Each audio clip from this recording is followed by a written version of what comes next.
J'ai choisi les études de Polytechnique parce que j'ai toujours été attirée par les matières scientifiques et par les maths et j'ai toujours voulu un peu comprendre comment fonctionnait l'ensemble des choses et aller vers des choses très concrètes. Quand j'ai commencé mes études, je ne savais pas du tout vers quoi me diriger et puis j'ai eu la chance de faire un stage en première année qui s'est déroulé sur chantier et là, bingo, j'avais trouvé ma voie. J'étais sûre que je voulais plus tard travailler sur chantier. Actuellement, je m'occupe de durabilité, donc je suis essentiellement au siège, mais je vais aussi visiter les différentes filiales et je vais aussi sur les chantiers. Et le but est vraiment de déterminer la stratégie pour le groupe CFE de matière durabilité de manière générale. C'est très concret comme travail parce qu'on a des contacts tous les jours avec des personnes et surtout les chantiers, on les voit grandir. Donc sur chaque chantier auquel on passe, d'une semaine à l'autre, on voit comment il évolue et c'est un plaisir énorme de voir un chantier terminé. La qualité d'un ingénieur civil, c'est surtout de savoir apprendre, d'être capable d'apprendre des nouvelles choses tous les jours, de savoir se remettre en question et de jamais baisser les bras devant un nouveau problème. Toujours se dire « ok, c'est pas un problème, c'est un challenge à relever ».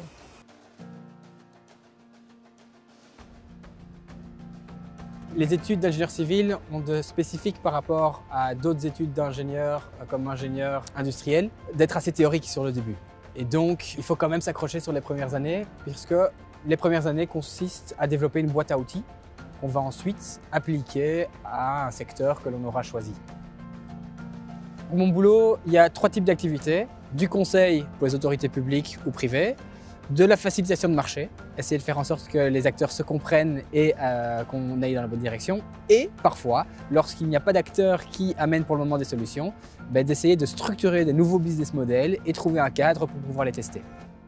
Le type de résultat auquel on arrive, nous, c'est des propositions de politique et mesures. Et donc, oui, il y a vraiment des impacts, puisque sans ce cadre, ça n'avance pas.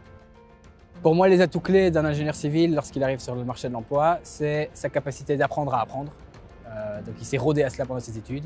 Et d'autre part, sa capacité d'aborder des problèmes assez complexes. Je sens que c'est là que grâce à mes études d'ingénieur civil, je peux avoir l'impact que j'ai aujourd'hui. Je pense que les ingénieurs peuvent avoir un rôle important pour pallier aux différents défis de la société. Et donc je pense que c'est clé qu'il y ait un maximum de jeunes qui s'impliquent et qui se forment au métier de l'ingénieur. J'ai fait Polytech parce que pour moi c'était l'option qui menait à la plus large palette de métiers et donc je voulais me laisser le choix de décider plus tard. J'aimais en effet les sciences et les maths, j'aimais toutes les matières au niveau des études de Polytech, mais c'est vrai que je n'avais pas d'idée claire de ce que je voulais faire dans le futur, à part businesswoman. Mon job actuel, c'est de l'optimisation des usines et des entrepôts. Donc on développe du logiciel pour accompagner les utilisateurs à visualiser, quantifier et optimiser leurs opérations. L'idée, c'est vraiment d'essayer que nos industries restent chez nous et de faire en sorte qu'elles soient de plus en plus performantes. Dans mon métier, ce qui me plaît, c'est vraiment la polyvalence des activités. Donc c'est la rencontre du client, essayer de comprendre ces challenges et trouver des solutions, accompagner les équipes IT pour trouver des nouveaux modèles pour répondre à ses clients.